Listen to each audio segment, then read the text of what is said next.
cabdikariin waa noo yimid cabdikariin wuxuu dhahay gabadha annagoo isqabno yaa mataqaana xogaa yar oo khilaafaana soo kala dhex galay waxayna igu tiri adigoo ay qabtaan ninkuu dul guursanayaaba igu tiri ani marka waxaan saga qaatay yiri hadaa samay karta samay baan ku yiri waxay tiri ma dismara American jooga naag Afrika joogto maahi kadibna waxaan arkay tiri walaashay ii soo dirtay yiri naagtii oo nin kale waa ay qabaa dhahays dabeeto hadda Natasha na soo wacday waxay tiri Natasha waxay tiri qabri dahar bay isaga fasaqday gabadhan okay hadda anigii baa taagan kowle aniga ninkaas xaaskiisa ahaan jiray intaanan kala dhamaanin baa meesha kula saaran way anaana kula hadlaya korun qaadanaya hadaa toode wixii run hadaad rabtay foosta la riixa hadii la rabo oo maalmo wax fiyu lagu kacsado hadii la rabana waa meesheeda ma fahanti way anigu hadaad rabtay sheekada inaan kaaga sheekeeyo total waxaan u baahanahay sheekada ilaan qof waxaan ay la dulmiyay oo waxaad rabtay inaad ka sheeganaysiina markaan sheegay inaad iga dhex galin oo dhigaysatid okay waa ku dhageysanina marxaba okay marka mid kale waxaan rabaa meeshan horta anigu maraba sheeko ah haweenimo waxaan u baahanahay maxkamadaadu hadiiba loo soo dacwo tagay sidii islaamka inay u qaato garto maya meeshan gabadh ogaadina tahay gabadh ogaadina tahay okay daahiro wiilka waan isguursanay Ethiopia aaday ilma biyaalan dhalay baan ka heeyay hooyaday baan u tagay caruurteedii baan dhigay waan ka tagay Nairobi baan aaday way Nairobi markaan aaday ninkan aniga aroos baan wada dhiganay way aroos markuu ii dhigay Xasan Gantaal baa ii tumay sawirada hadda aad soo dhigaysay baa aniga ahaa way after that arooska anagoo joogna baa wiil iyo gabadh aniga ilmaada baa maxay maqleen waxaan bay arooska dhexdiisa ka maqleen arooska la isku guursan aroos waa leen la isku dhoofinayo way wiilkii markaan su'aalo noocaas weydiiyay muxuu igu yiri anaa ninkaaga aniga dilif kare dadkana iska baloo garee warkiisii baan qaatay wiilkii waan ka soo tagay bishii 15keedii baan ka soo laabtay way anagoo wiilkii isku wanaagsan oo aan caadi isku nuhu caawiyo uu lacag ii soo diro baa ii kaadi hal mar koolkaas ka xidhayaay نعيمة كالك إسكحر ضد كان يكوريرني أقرب حديد يا مقع عقل هالين إن أقرب معن إسكحر وحوكو مشي وحوكو سوا عناية الله بالله تلا ديار دوك عالستوس markay dhageysan aniga abay waan xidhay koolka dhiiqana la iima geysanaya meeshana maxaa la dhahay hadal marxaati leh iyo cadmin dil midna laguma margada ma fahanti way ninkii anagu sidii iskugu faraxsan baa waxaa dhacday khilaafkan inay naag soo dhex galay markay ahayd meelaha bishii 8aad 9aad ma fahanti way anagu aan isku fiicnayn baan wiilkii shaqo bilaabay anigu way markaan bilaabay markasta qofkii maadaama islaal jirnoon iswaaweynay waxaa dhacday haddana khilaafkeeni baa sii batay way maalmaha kamid aan xoogaa isku dhiiqaysanay waan iscaacaynay cod buu ii soo duubay igu dhahayo naaya waxali wixii iga ka baxay ii soo dir haye markaas codkii walaalkii baan u forward gareeyay haye ninkii intuu xishooday baa walaalkii baa wuxuu ku yiri niyo gabadh lacag ku guursatay lagama raadiye wadaqan xunteeda ama gabadha dhaqo ama dhig haye wuxuu yiri xaal baan bixinaya niyo gabadhii waan raali garaynaya halayga raali aado sheeka adu wuu idajiyay walaalkiina muxuu igu dhaabay guri islaamid lama dumin kara ninka gift chance waqti si haye ayaan dhahay waqtigii baan siiyay anagoo caadi oo sidii isku baa waxaa dhacday ii sheeg ninkii ilmaha u dhashay anigu ma ogiyaa haye dadkiisii waa u soo hambalyeynayaan WhatsApp-keena uga hambalyeynayaan laakiin aniga ninkan inuu naa guursaday in ilmo loo dhigay wax noloshiisa ku jira iima sheegayo wuxuu ii weydiiyay caanaha caruurta la siiyo markaas si kaftana maxaan ugu dhahay abo maadaa cunug lagu dhalay reerkiinina way u jeedaan inay ilmo soo dhigayaan markaas uu yiri maya wiil walaalkay ama saaxiibkay baa ilmo loo dhalay sheekadii maadaama islaan ninkan gabaraan adiga mu guursan uuna iiga dhigay qof daacada waan ka dhaqaaqay dhacdaani asaga waan isku dhiiqaysanay markaas isku dhiiqaysanay haddana isku dhacnay mar kale baa wiilkii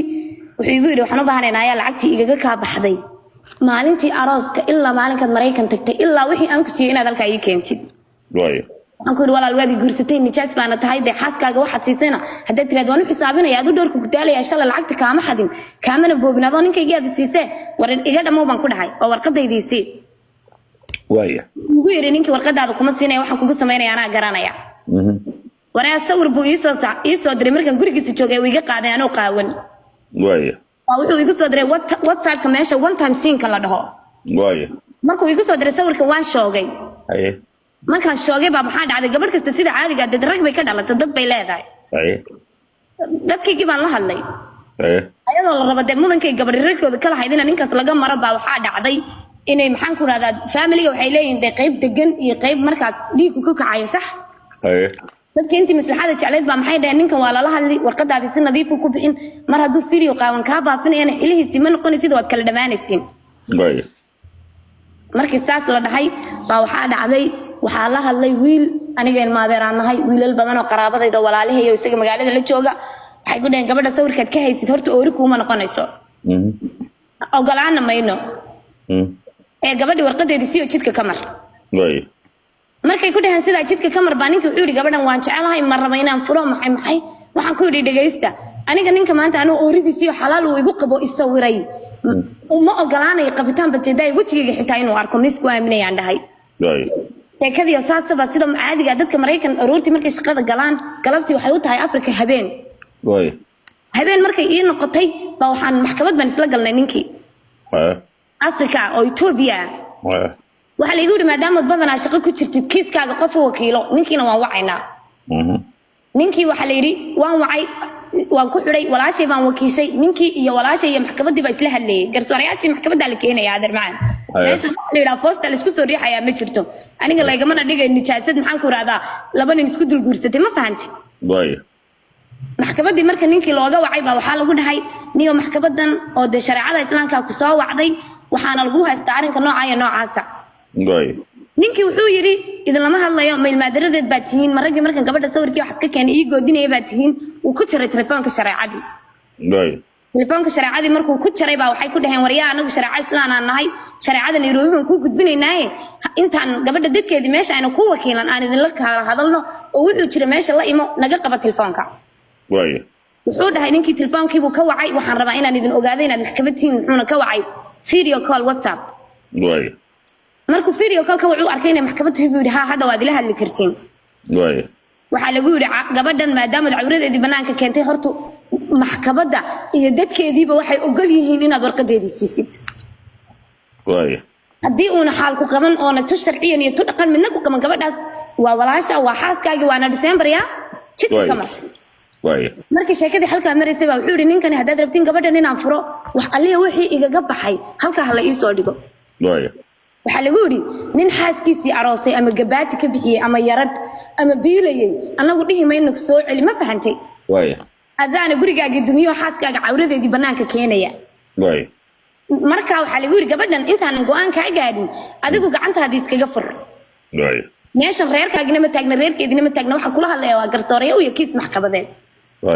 ninkii markuu lacag iyo balaayo ku dhagay ba garsooreyaasha maxkamadda maxay dhaheen go'aan baa la gaarayaa isagii marka loo calwaay go'aan baa la gaaray warqadeedii ba shariicadu qortay berri markuu imanayo fasaqaad maahay waa shariico naag la qaawiyay baanay fasaqaad maxay tahay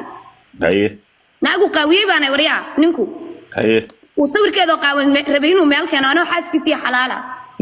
diinta nin soo qaawiyo cawradeedii banaanka keenay igu xidhaysaa waatee ma fasaqaad ba mise ninkaas isaga ay ceebeeyo gurigiisa dumiyay maxaa dhacday marka ninkii warqadeedii baa la iga qaaday meherkaygiina anaa cafiyo wariyaa ka tagay markaan meherkaygii idinka tagay ee cawradeydii aan idin dhaafay aad maxaan ku dhahdaa rabteen in lay falanqeeyo hadduu maanta iga daba yimi maxaa la dhahay horta beenaraad male xalaadna iftin baa la qashaa warqadaydiina waan haystaa dhegeyso hadda waan kaa degayaa ninkaas markuu qolkaaga soo qabsado warqadaydii baan keenayaa to be wixii aan ku wada hadalnay shariicada islaamkeena kala geysay baa la keenayaa meeshan ma jirto hadal uu yiri iyo way tiri meeshan anagu ma aan googoosan ninka garsooreeyo haddaan ku fahmay horta laba su'aal ku qabaa hal arrin ku qabaa kale haddaan ku fahmay ninkan markuu kuuyo sawir qaawan ka haya ayaad maxkamad ku taale Ethiopia geysay si ninkan warqad lagu siiyo inuu ku qabin oo macnaha ka furanta saas ma ahe haddaan hadalku kuugu celiyo anigu waxaan ku walaal shaqan aadi jiray subaxii shaqa markaan aadana shiftiyaday dadku shaqaynayaan maadaama ninkii anigu istaba marayno maxkamad baan anigu codsaday maxkamadiina waxay igu tiri maadaama anigu waxaan ka soo jeedaa Ethiopia anigu ka soo jeedaa ma fahantay walaalahayna aabay waa qofkayna uu xanuunsanayaa dadka gartayda galayna waa walaalahay dadkii shalay ninkay guurinayay ii taagnaayay maxaan ku raadayay igu dareeyna de way joogaan oo rag nool baa ila dhashay الراجل ماركو تليفون وحبو كور فريسان وايو كلها اللي وايو شرع إسلام ماشي سو ما سو قليسو markuu sawirkayga wariyaha habeenku sawirkayga igu goodiyana isla habeenkiiba Nairobi wuu ka cararay xitaa locationkii meesha uu cararay baan anu meesha soo dhigaya waaya marka aniga dhageyso falaar gilgilasho kaaga ma go'daan aniga gabadh walaashiisa ay la soo hadashay dhageyso cod bay soo duubtay waaya waxay igu tiri anaga lacagteedii adoon oo nasiinin bad halka ka baxdo nin bad guursatay ee de ama naaf kara ama waxaan tageynaa maxaan ama waan ku soo ceebeynaynaa waaya ana codsaday qolkaaga in la keeno waaya qof isku kalsoona ma gagabaday banaanku yimaada ma fahanti marka waxaan rabaa inaan ku weydiiyo arrintan dhacaysa aabba ku ogyahay aabba Ibrahim Said aabbahay muxuu iloogan waayay Xuseen ii guuriyay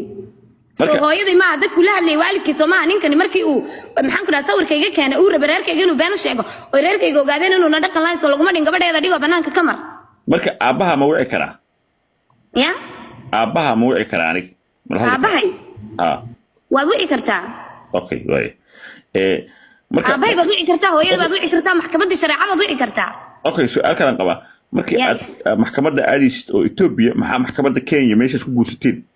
waxa u geey weysin ninkan waxaan u geyn waayay waa magaalo ogaadeen weey reerka madaxda yihiin waxaan u geyn waayay raqba waa rageedii baa la yidhi aniga ninkan anagoo kala fog baan isguursanay wadankana maadaama aabbahay oo ila jooga xanuunsanaya sonkor leh ninka lama googoosan karaynin waa qof weyn oo maalin walba ma nihin isku iskaaji waalo reerkaygana ma degaan Ethiopia Nairobi yani Kenya ma degaan Ethiopia degaan qofkaan u dhiibanaya qowlkana waa walaalahay sida caadiga ah ragga ninkii la googoosanayna waa walaalkay waa kaas marka adigoo hadda hadalkaaga waxaan ku fahmay marka maxkamad ayaa ninkan ka furtay oo wadada furay maxkamad sharci oo islaam oo garsoor loo qaadilo madad iyo markhaati la furtay yes okay marka u sheegtay oo tustay ma tusto warqada ma tir warqadaana maxkamadiga soo ka furtay fiika adeer macaan sawir baan bartaa soo saaray anoo waliba waan ugu celcelinayay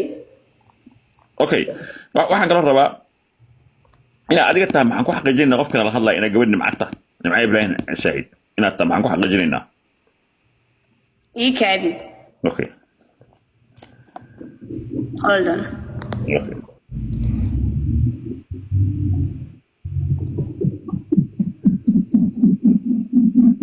halka maxaad ku aragtaa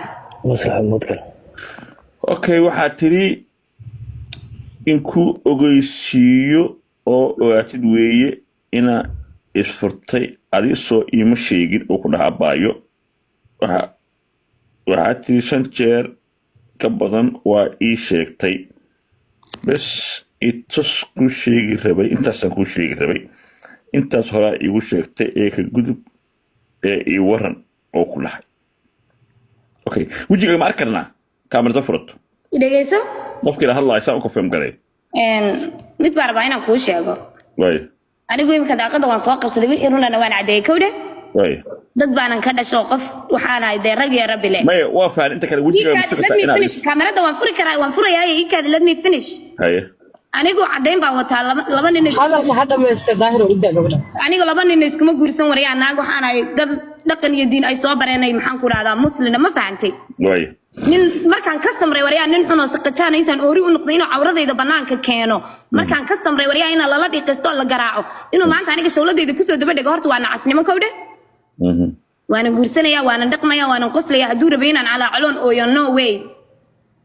ناق لابتك عرقوتو waxaan adigta aan xaqiijino telefoonka aabahan ala hadlo waas bis والله الله صاحباي hooyaday laakiin anu mid baan ku sheegaya qoosto dambaani reehawiye marba inay igu soo riixaan marba adii keenteen gabadh islaameed oo Norway mise Oslo joogta mise Sweden oo maanta sawirkayga lagu dhadhajinay kowde anigu maray waxaan deganahay Minneapolis family-gayga qaybna waxay joogtaa Ethiopia qaybna Mareykan bay joogtaa aabahay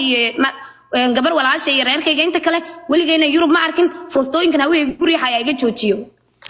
okay wait iska sinaadi taafta ku waan qofka la hadlayn